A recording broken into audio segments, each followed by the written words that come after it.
ఎన్ని కోట్లు ఉన్నప్పటికీ ప్రయోజనమేముంది? జీవితంలో ఎక్కువ భాగం జైలుకే పరిమితమైతే ఇక సంపాదించింది అనుభవించడం కూడా లేని అతి దరిద్రమైన జాతకం గాలి జనార్దన్ రెడ్డిది. అక్రమంగానో ఎలాగోనో గాలి జనార్దన్ రెడ్డి కోట్లాది రూపాయలు కూడబెట్టారు. ఆంధ్రప్రదేశ్ కు చెందిన గాలి కుటుంబం కర్ణాటకకు వెళ్లి సెటిల్ అయింది.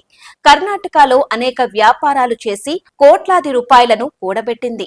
గాలి జనార్దన్ రెడ్డికి ఎన్ని కోట్ల రూపాయలు ఉన్నాయో ఆయన కుమార్తెకు చేసిన వివాహంలో చేసిన హంగు ఆర్భాటాలు చూస్తూనే అర్థమవుతుంది. బంగారం పళ్లేలు, నగలు, నట్ర ఇలా ఒకటేంటి, బంగారంతో పొదిగిన అన్ని విలువైన వస్తువులు. కాలు కదిపితే ఏ కారు వస్తుందో ఆయనకు కూడా తెలియదు. ఇక ఇంట్లో ఉన్నా బయట ఉన్నా ఏసీలోనే గాలి సేద తీరుతారు. అలాంటి గాలి జనార్దన్ రెడ్డి ఇప్పుడు చంచల్గూడ జైల్లో శిక్ష అనుభవిస్తున్నారు. ఓబులాపురం అక్రమ మైనింగ్ కేసులో సిపిఐ ప్రత్యేక కోర్టు గాలి జనార్దన్ రెడ్డితో పాటు మరో నలుగురికి 7 ఏళ్ల కఠిన కారాగార శిక్షను విధించింది. వీరిపై ఒక్కొక్కరికి ₹1,00,000 జరిమానాను కూడా విధించింది.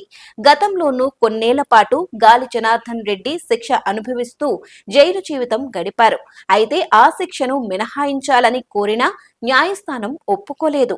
దీంతో గాలి జనార్దన్ రెడ్డి చంచల్గూడ జైలులో నిందితుడిగా ఉంటూ ఉన్నారు. ఇంట్లోనే మనం ఉండలేకపోతున్నాం. ఇక బిజినెస్ మ్యాగ్నెట్ అయిన గాలి జనార్దన్ రెడ్డి జైల్లో ఉక్కపోతకు మగ్గిపోతున్నారట.